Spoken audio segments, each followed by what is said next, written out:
Good morning and welcome to the Sunday service. This morning we're going to meditate few minutes. After the meditation we have a Dhamma talk. After that question and answer. The last item is going to be a chanting. So right now Subodha is going to lead the meditation.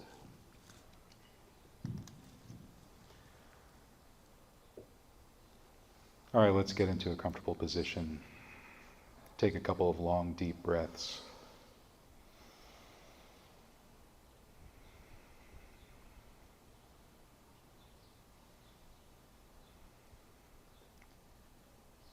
And now let's generate thoughts of goodwill, loving kindness, metta, beginning with ourselves.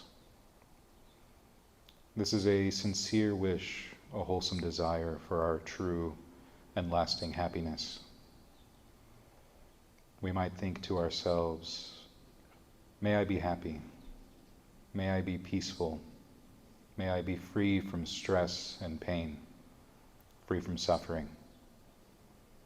May I live with a heart and mind unburdened by greed, by aversion, by delusion. May I look after myself with ease.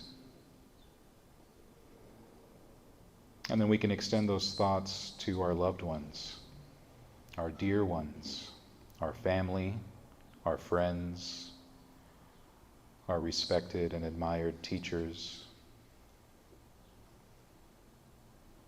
May they also be happy, peaceful, free from stress and pain, free from suffering. May they live with hearts and minds unburdened by greed, by aversion, by delusion. May they look after themselves with ease. And then we extend these thoughts to our acquaintances, people that we don't know so well. May they also be happy, peaceful, free from stress and pain, free from suffering. May they live with hearts and minds unburdened by greed, by aversion, by delusion. May they look after themselves with ease. And we also extend our metta to those that we have difficulty getting along with, those that we have difficulty respecting or admiring, those that mean to do us harm, even those that call us enemy. May they also be happy, peaceful, free from stress and pain, free from suffering. May their hearts and minds be unburdened by greed, by aversion, by delusion. May they look after themselves with ease. And so it is with a spirit of admirable friendship that we extend our metta in all directions to all sentient beings everywhere, to the north, to the south, to the east, to the west, above and below. May we all be happy. May we all be peaceful. May we all be free from stress and pain, free from suffering. May we all live with hearts and minds unburdened by greed, by aversion, by delusion. May we all look after ourselves with ease. And so now, with our hearts and minds uplifted with the metta that we have cultivated, let us now turn our attention to the breath.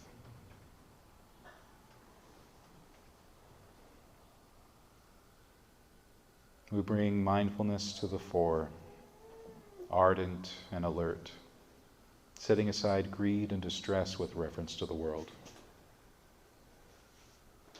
We breathe in, we breathe out, sensitive to the breath, sensitive to the quality of breathing happening. Is the breath long? Is it deep? Is it short? Is it shallow? Whatever kind of breathing is happening around you right now, in you right now, become intimately acquainted with it. Let the breath become your sole occupation, your focus. It might help to find a place in the body where you feel the breath most acutely, most easily. And it might also help to ask what kind of breathing is the most satisfying and gratifying right now, and see how the body responds.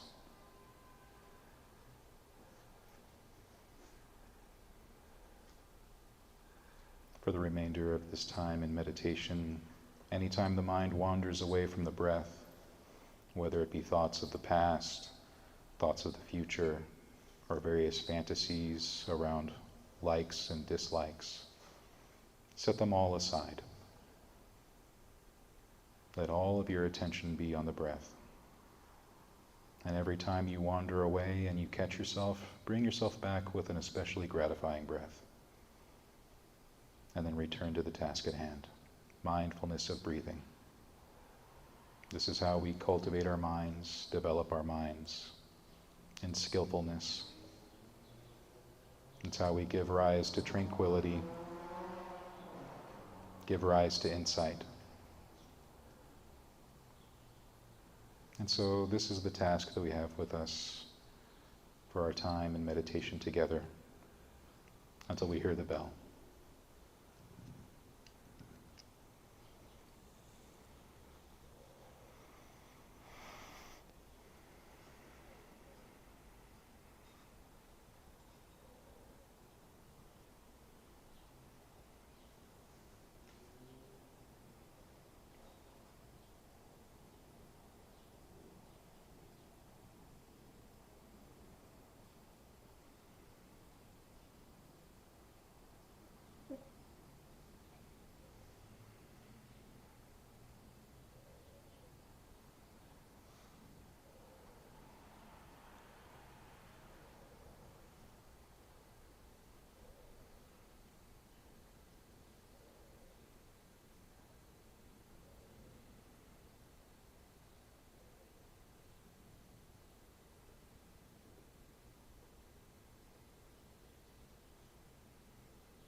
Sadhu, sadhu, sadhu. Thank you, Subodha, leading the Metta meditation. Right now, time for the Dhamma talks. Ron Kusala is going to give a Dhamma talk today. John, could you close the door for me? The glare is a killer. And I forgot my sunglasses.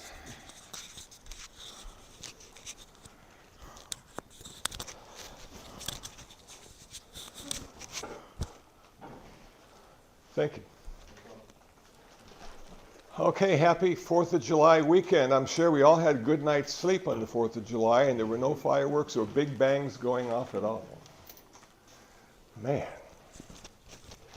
So I've got two announcements and then a story and then the Dharma talk. So the first announcement is the book Urban Dharma is doing well. And positive reviews. Even people that know me seem to like the book. YouTube changed its policy. It was sad for me to hear that they're closing down Google Play podcasts. Because I sort of had bookends. I had Apple podcasts and Google Play podcasts, so Android and Apple and da-da-da. And apparently they weren't doing very well. So they closed it down and they sent me an email and they said, you can move your podcast to YouTube now. And I said, wow, one media platform for videos and audio. It took 3 days, moved them all over. I changed the name to Urban Dharma. Easier to spell than Kusala Bhikshu. So YouTube, Urban Dharma, and we now have 400 combined audio and video. Available for download, absolutely free. Son of a gun. Life keeps going on. Story. The Buddha and Ananda were traveling, and they saw a river, and they saw a little ferry boat would hold a couple people. And Ananda said, how much does a ferry cost? And the driver said, 5 cents. 5 cents a piece. The Buddha said, pay him, Ananda. So they paid the money, and they're going across the river, and all of a sudden on the bank was this yogi, all dressed in white, magnificent. And he stepped off the shore and started walking across the water. Wow. Ananda was blown away. He said, Buddha, you could do that. Why didn't you do that? And the Buddha said, how much did it cost us to take the ferry boat? He said, 5 cents a piece. The Buddha said, that's how much walking on water is worth. 5 cents. So I'm going to revisit meditation because yesterday at Leisure World on Seal Beach, we had a long discussion on meditation. What the heck is meditation? Why do we do it? How do you do it? How many kinds of meditation are there? Can you enlighten us, Kusala? I said, no, I don't speak in a profound way, but I can give you some basic information. They said, that's good enough. 2 kinds of Buddhist meditation, samatha meditation, tranquility, and vipassana meditation, insight. 40 different kinds of tranquility meditation, 4 kinds of insight meditation. So which one did the Buddha do? The Buddha did both. He was taught by the yogis of India how to do samatha meditation, tranquility meditation. And it's said in the stories of the Buddha that he became always better than the teacher. It didn't take him long, but he mastered the techniques, and the teacher often would ask him to take over the disciples, the students. And the Buddha said, no. So he had 3 or 4 teachers, and they all taught him, and he was really good. But the problem he found with tranquility meditation, it didn't last. It was temporary.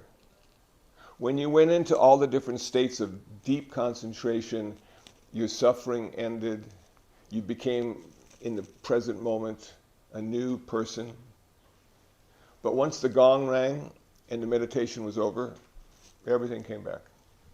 All that suffering came back. So he said, this isn't it. And then he rediscovered insight meditation, vipassana. And the reason they call it rediscovered is because 27 Buddhists before him had also practiced insight meditation, which allowed all of them to achieve nirvana. So the Buddha said, okay, this is cool. So he started meditating, doing insight meditation, and sure enough, at the age of 35, he achieved nirvana. The end of suffering, the end of karma, the end of all future rebirths. Very good. So what's the difference? And should we do both of them, or should we only do one of them? What would you say, Kusala? How many would you do? Well, I would recommend doing both of them. And I'll tell you why. Because you need a little tranquility in your life when you achieve a lot of insight into the true nature of this world we live in. And all you have to do is watch the local news, and you'll know how important calm, balance, equanimity, and peace can be. Because you look out in the world, and there's none of that. Nobody is peaceful. Nobody is happy. This is the most amazing experience you will ever have as a being that exists in the world. This life of yours. Unbelievable. Who could have known? Even if they told you about your life, you wouldn't believe them. How could that be, you'd say? I don't understand. So we're going to talk about being happy at the end. There is a place for happiness in Buddhism. It may not be obvious, because all we talk about is suffering. But we also talk about the end of suffering, which is where the happiness comes in. Tranquility meditation, 40 different kinds. I'm going to talk about breath, following your breath. You want to be a sentry. You want to stand outside your nostril, the consciousness that you have. And you want to observe the breath going out and the breath coming in. And you don't want to think about long breath or short breath or good breath or bad breath. You just want to focus in on the sensation of breath. And why is that? Because sensation always happens right now in this present moment. And I'm sure when you were a kid, your parents might have told you, you know how you can tell if what you're experiencing is true? Pinch yourself. If you can feel the pinch, that means it's true and real because it's happening in the present moment. So the sensation of breath happens in the present moment as well. And this is sustained concentration.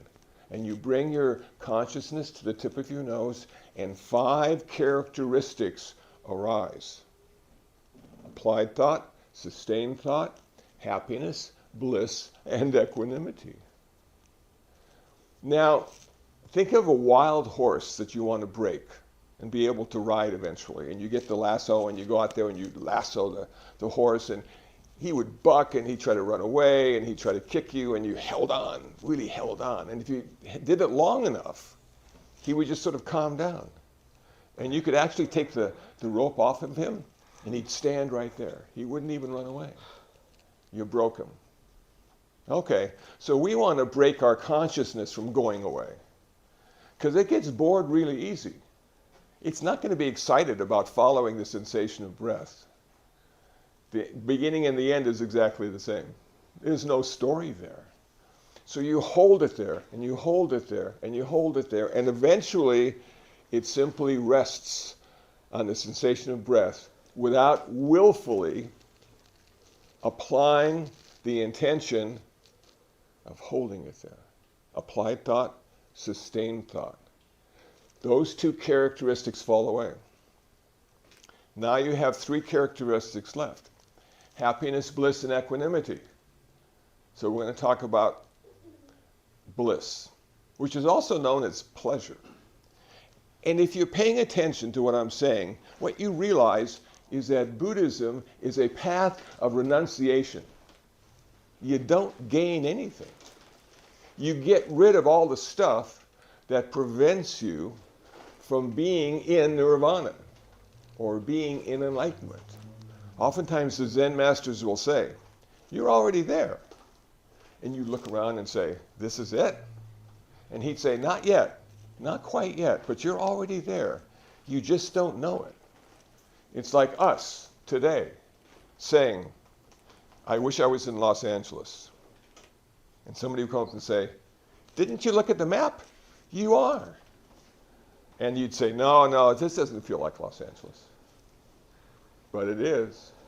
And enlightenment and nirvana are. So now we're going to have to deal with bliss or pleasure. Because pleasure gets in the way. And we don't want it to get in the way. So what we do is we now think about how can I let go of pleasure? Because the pleasure disturbs my consciousness. It's like throwing a boulder into a quiet lake and all the ripple effect. So if I can get rid of the pleasure, then I have a much calmer mind. And ironically, if you can get rid of the pleasure, you can get rid of the pain as well. Because it's a dichotomy. You can't have one without the other. And how do you do that? And you say to yourself, I can't do it because I'm hardwired to experience pleasure and I'm hardwired to experience pain, and that gives me the signals I need to stay alive in a variety of circumstances.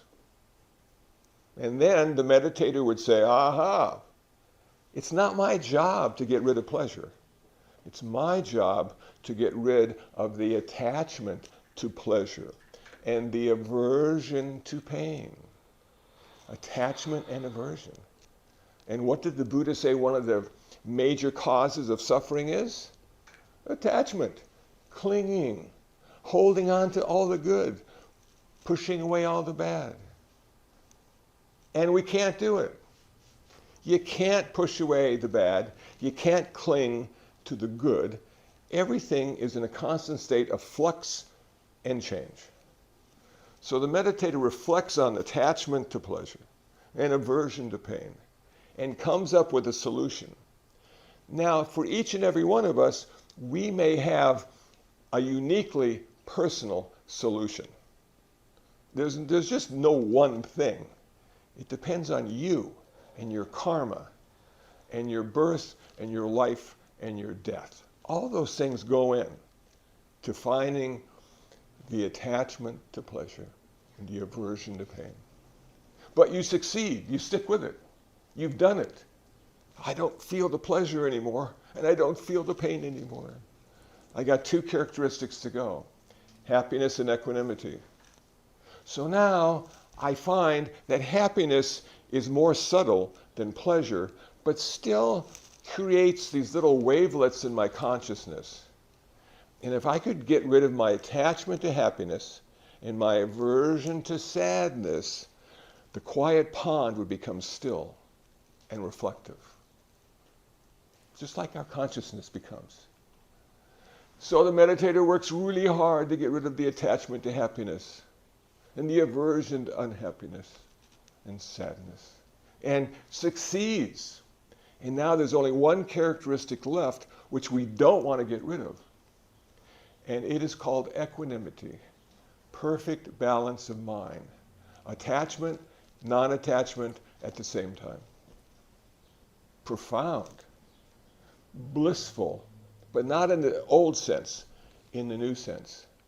We have substituted bliss and happiness for peace. An amazing accomplishment to have inner peace in every situation you find yourself in. But then the gong rings, and all that stuff goes out the window. And you're on the 405, and somebody cuts you off, and you curse them.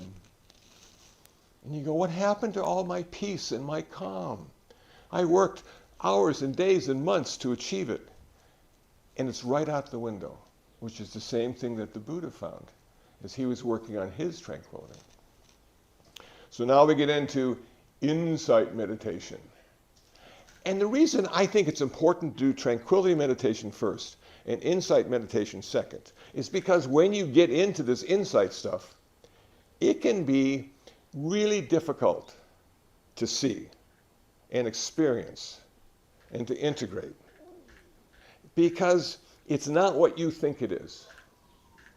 A great Zen master once said, "You've meditated a long time and now you think you're going crazy, but you're no crazier than you were yesterday." So you're going to be looking at the world in a much different way now after you get through this insight meditation. It's 4 kinds of insight meditation: mindfulness of the body, mindfulness of sensations, mindfulness of the mind, mindfulness of mental objects.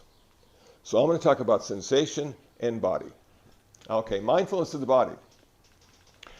Oftentimes it's just being aware of the posture that you are holding in that present moment. Are you sitting? I'm mindful of sitting. That's it. We don't go good sitting, bad sitting, long sitting, short sitting. I'm sitting. I stand up. I'm standing. That's it. We're noting. I'm walking. That's it. I'm lying down. That's it. Mindfulness of body posture. And every time you do that, what's happening? You're coming back to the present moment experience of your life. You're not sleepwalking through the world. You're right there, right here, right now. Okay. Mindfulness of sensations. 3 kinds of sensations, the Buddha said. He kept it simple. We have good sensations, we have bad sensations, and we have neutral sensations. And most of the time, neutral sensations don't get our attention. They're not worth noting. In fact, even they're almost invisible. But the good ones and the bad ones, man, we're right there. Okay, so the meditator is sitting on the floor, cross-legged, scanning his body, top of the head to the tip of the toes, up and down, looking for sensations. Thousands of them, hundreds of them, tens of them, many sensations. It depends how much time you want to spend. So you're scanning and all of a sudden it stops at the knee. Oh, my knee hurts. I shouldn't have done that marathon yesterday. Man. Okay, sensation, good, bad, or neutral? Bad sensation. Noted. Continue scanning. Okay. Man, that elbow, I hit it at the wall yesterday. Man, that really hurts. Okay. Pleasant, unpleasant, neutral, unpleasant. Wow. So what you're going to find if you're new to meditation, if you're a beginner, and we're always a beginner, but if you think of yourself as a beginner, most of the sensations are going to be uncomfortable, not happy sensations, not good sensations. This is the physical pain. And it doesn't have to be great pain. It could just be little teeny pains that we struggle with every day. And as we get older, more and more seem to arise. What happened to my body? Why does it hurt all the time now? I'm only 81. What the hell? Wait till you're 82, man. You'll find even more. Okay. So you're going, and then the meditator hangs in there, and all of a sudden starts to have pleasant sensations. Oh, I have a tingling on the back of my spine. Wow, chakra. Man, releasing this spiritual energy. Man. Okay, pleasant, unpleasant, neutral, pleasant. I want to go back there again. I like that one. So the meditator tries to replicate the situation, the conditions necessary to go back to that really pleasant sensation. Never happens. Can't do it, man. I don't care how long you try to duplicate all those factors. They're always different. Always different. What does that tell you? It tells you that it's always the first time. There's no second time. It's always the first time. Everything you do, everything you say, everything you think, it's never the first time. Wow, what a bummer. Okay. So you continue to scan and continue to scan, and now you have a couple pleasant and a couple unpleasant, and now The job of the meditator is to go in a deep state of reflection, rumination, and seek out the three aspects of Buddhist wisdom.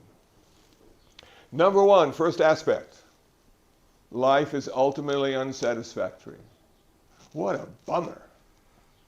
Who could have devised that? Where did they find that? Personal experience, man. The Buddha, it was an empirical perspective. He didn't study philosophy. He studied his life. He studied his experience firsthand. He came to the conclusion that life is ultimately unsatisfactory.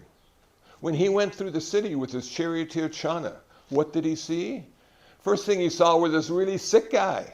And then he saw this really old guy. And then he saw this really dead guy. If that doesn't turn your head, I don't know what does. But then he continued through the streets of the city and he saw this really holy guy, all dressed in white, calm, collected, peaceful, radiant. Man. Siddhartha Gautama, soon to be the Buddha, said, that's what I want to be. I want to be one of those guys. Okay. And he made it too. So the first aspect of Buddhist wisdom is that life is ultimately unsatisfactory, but not always unsatisfactory. There are plenty of good times. There are plenty of sensations. There are plenty of parties to go to and cars to drive and movies to see. All that stuff's there too. But the problem with that is the second aspect of Buddhist wisdom, which is impermanence. That everything changes. All this good stuff we experience today, it always changes. Even Disneyland has to close. They won't let you live there. The happiest place on earth, man. Okay, so now we're seeing, okay, yeah, I got it now. Ultimate reality is that life is ultimately unsatisfactory for human beings as well as all creatures. But we can do something about it. Impermanence, constant state of flux and change. Everything is always that way. No, it never stays the same very long, sometimes just moment to moment. There was a politician that was asked the question, are you the same person you were 4 years ago? And the politician said, yes, I am. And from the Buddhist perspective, well, we might disagree. Now we come to the third aspect of Buddhist wisdom, the most difficult to understand. The third aspect of Buddhist wisdom is you are not who you think you are. Now I know when you got up today, you probably washed up and looked in the mirror and combed your hair. I know I did. And then that reflection was you. And you recognized yourself because you'd seen it many times before. And you'll see it many more times in the future. But what is that? Okay, that is an illusion that was placed there. Starting with your parents who said, don't do this, and don't do that, and don't do this, and don't do that. And your little body said, who are they talking to? I don't exist in that way. Don't do this, and don't do that. Oh, no. And then your mom says, I'm mom. So you're looking out, and now you recognize. Mom became a person, a separate entity for the first time. Until then, mom and you were just connected. Connected. And now, mom is over here, and you're over there. And sooner or later, dad comes into the picture, and he's over there. And we're all separate, and all unique, and all scared to hell. And you go, wow, okay, yeah, I get it now. And that's a chair over there, and I'm not the chair. And that's a door, and I'm not the door. And these are my shoes, and I'm not a shoe. I am unique and separate. And that's why I have this underlying feeling of dissatisfaction, because I've been kicked out of the universe. The universe doesn't allow me in again in the same way it did when I was just a little small baby. And the universe and me were exactly the same thing, but no longer. And then we go to school for 18 years, and they teach us how to be us, and we get a career, and that forces us to be a certain way. You know? And then we might get married. And then that person who you lived with your whole life, you have now become a father, a husband, a person no longer separate. And there's mom and wife and a person no longer separate. But we form this, we've been unified in the wonderful marriage that we all strive for. And then you go, wow, I was this, and now I'm this, and now I have to do this, and I got to be this, and I've got to be so many different people all the time. Who am I really now? And you're just a process going on, man. You're just a process going on. And once in a while you're this, and once in a while you're that, but that's all you, but it's never just one thing. It's all the things you've ever been collected in this sort of ever-changing reality that you call you. Wow. No wonder we want to sleep a lot. It's just so difficult to be all those people all the time. But we are not the self. There is no self. It's an illusion. It was created so we could exist because we needed to be separate from the environment. The environment will kill you if you're not separate from it. You know? You ever heard of a widowmaker? Yeah. What a trip that is. People love the forest. I'm a little scared of the forest. I'd much rather walk on cement and asphalt. But you're walking through the forest and all of a sudden a big limb falls off the tree and kills you. A widowmaker. And if the limb doesn't kill you, the bear over there will. And then you got the rattlesnake over there, and you got this poisonous spider over here, and everybody's just so eager to go out back to nature. Back to nature. Man. So here we are deciding now about our new reality. Everything is ultimately unsatisfactory. Everything changes all the time. And I am not who I think I am. And those three things in combination allow you to be free. Now, I know it sounds really weird. This is the end result of the Buddhist path, is to be free. Absolutely. Not in a physical sense, but in a psychological sense. And you'd have to say free, does that mean I get to do anything I want? Not that kind of free. That's the 12-year-old mentality free. Our kind of free is free from suffering. Never have to suffer again. And the Buddha said the main problem with life is birth. If you weren't born, you wouldn't suffer, man. So I don't teach how not to die. I teach how not to be reborn.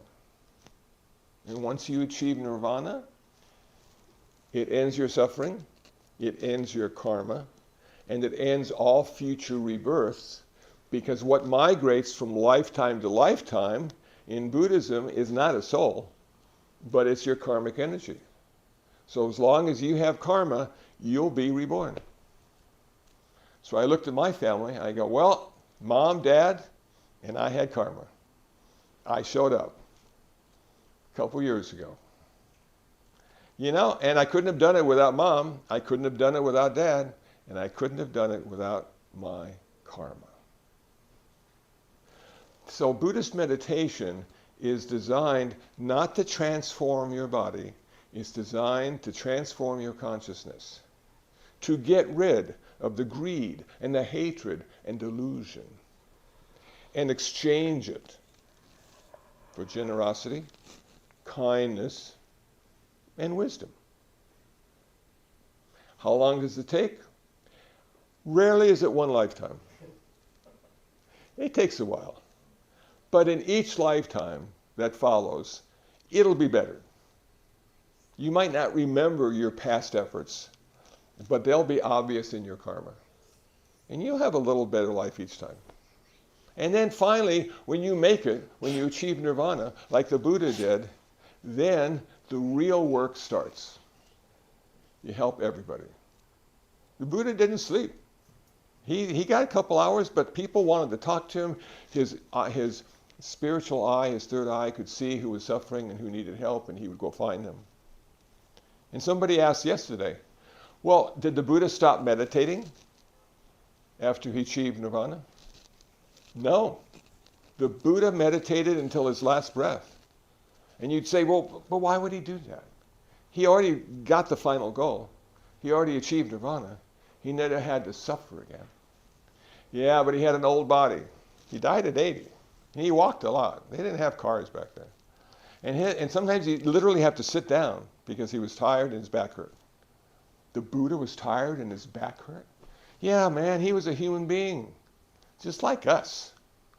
What he did change was his consciousness. He didn't change his body. And when he went into tranquility meditation, remember the characteristics of tranquility meditation, he'd go into the fourth jhana, which is the deepest form. That's where you find the equanimity and perfect balance of mind. So no matter how bad he felt, he could come to that place of acceptance and not suffer. He couldn't get rid of the pain, but he never suffered again because of the pain, which is hard for us to understand. So when he was dying, what did he do? He went into the fourth jhana and died in the fourth jhana. Peace, calm, equanimity, and balance. We should all be so lucky. I'm going to stop there. We just talked about life, death, and everything in between. We got it. Anybody have any questions about what I talked about? Anybody remember what I said? Okay. All the smiling faces, they're all happy. I'm still attached to dukkha. You're still attached to? You mentioned dealing with life, the first one to deal with is the unsatisfactory, the habitual unsatisfactory experience of life. Yeah. So how do we handle dukkha better? How do we handle what? Dukkha. Dukkha. Thanks. See, you're talking soft and I can't hear very well. Okay, sorry. That's a bad combination. Well, dukkha, the idea is to get rid of the conditions that cause dukkha. Okay, and that's what meditation does. And when you talk about suffering or dukkha, it has no color, and it has no form, and it has no size, and it has no taste, and it has no smell. And yet you ask somebody, can you see suffering? And they, yeah, everywhere. Look at all these people. What you're seeing is a person's response to suffering. You see what I'm saying? That you can't separate the suffering from the person because the person is reacting to the suffering. You see the reaction. You don't see the suffering. You don't see dukkha. And the way the person gets rid of the dukkha is to come to a place of perfect balance, perfect acceptance of the way things are. And then you don't suffer. So, having said that, everybody's going to go, well, how can you accept the way things are? It's terrible out there. And the deal is, yeah, it is terrible out there. And you're a Buddhist. And you see somebody who's suffering because they're hungry, you get them something to eat. Okay. But you do it with peace and calm and clarity. You know, you're not trying to save the world. You're just trying to reduce a little suffering. And you found somebody. And if you want to practice, all you got to do is go outside. Walk down the street. Thousands of people out there suffering. You don't want to suffer along with them. You don't want to suffer because of them. You want to have that inner peace and tranquility. So I'll tell you a good way to start, Steve, is when next time you use a vending machine, leave the change behind, man. Don't take it out of the change slot. And somebody will find it, and you'll make their day for a quarter, man. Ending suffering, one vending machine at a time.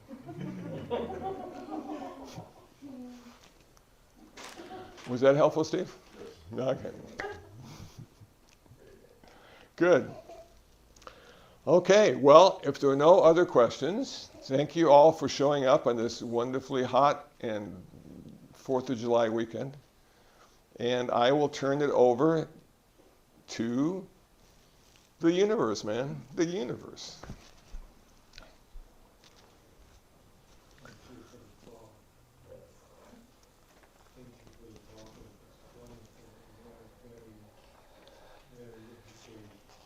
Thank you. And hopefully useful eventually. Is useful. Yeah. And all my practice is always Shanti.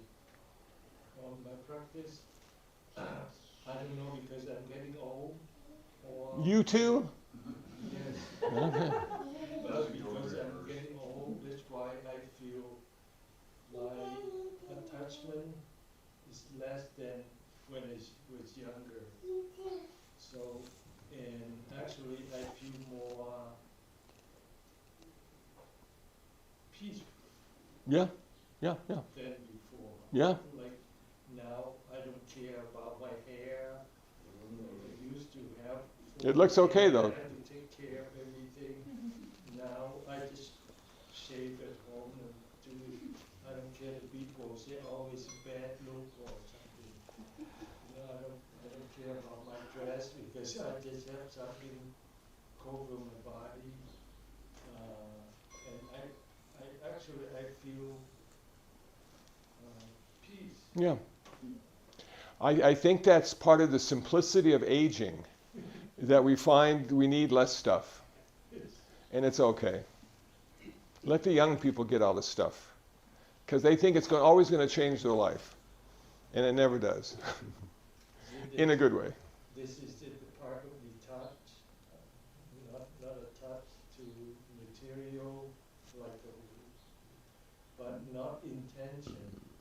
You know, I just do it because Yeah. I think I don't need it anymore. Yeah, yeah.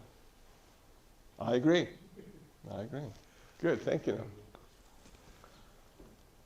Thank you, Reverend Kusala. Thank you for everybody. We're going to chant the page 4 and page 10.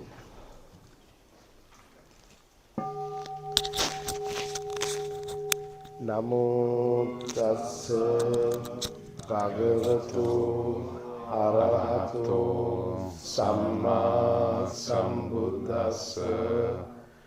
Namo tassa bhagavato arahato samma sambuddhassa. Namo tassa bhagavato arahato samma sambuddhassa.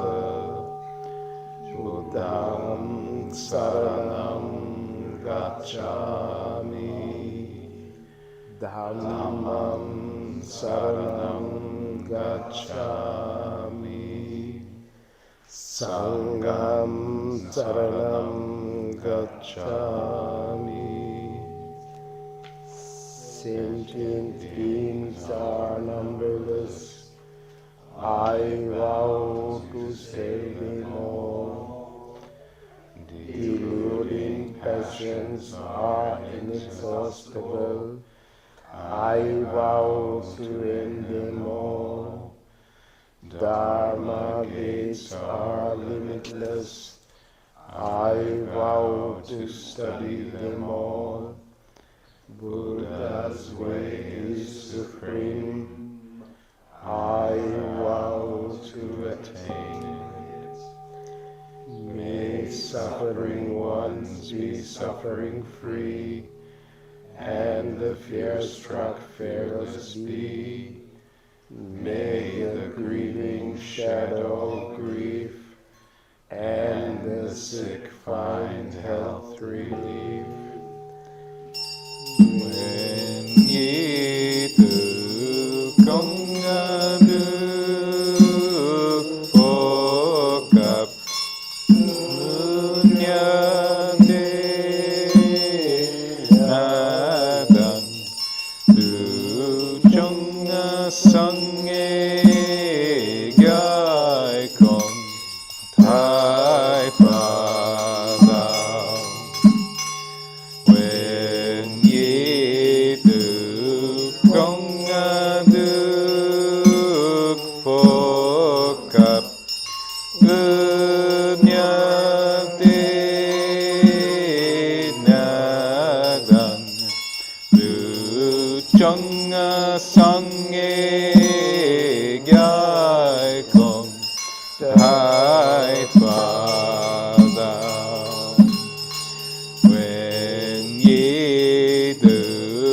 con đức phổ cập ư nhớ tê nhà đằng từ trong sông nghe gai con thái phật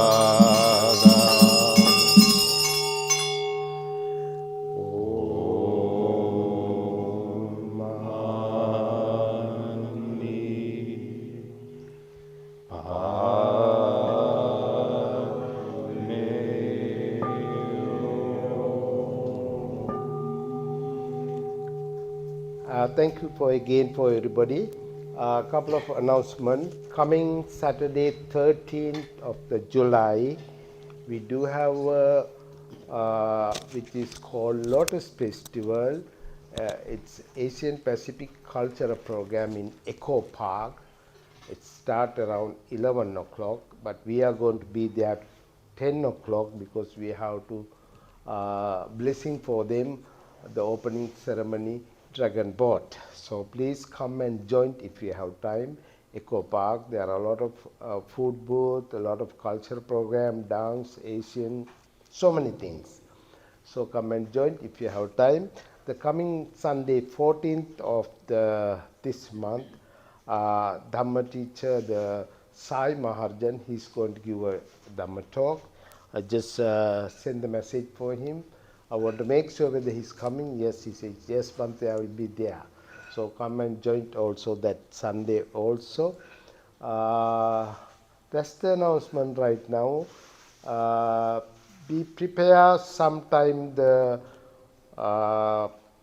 August last week or the September first week, we are doing the offering the merit for the departure relatives, which is called the Ulambana service in Vietnamese program. We're going to plan that program around, last week of the August or the first week of the September. So we do have the dana for the monks. I hope around 12 monks will become different tradition, and we have lunch for everybody also. Make sure to come and join that day. We do have Vietnamese, Sri Lankan, Thai food also. It's going to be we'll fix the date around that time. We don't know exactly because we have to look what days other temples doing, because monks have to go different temples that time. So in that case, we will announce you later. Please leave the donation for the temple, and we do have the tea and cookies. Thanks again for being with us here. By the power of the Buddha, Dhamma, and the Sangha, by the power of all the meritorial deed we did here today, and you all are be well and happy. Sadhu, sadhu, sadhu.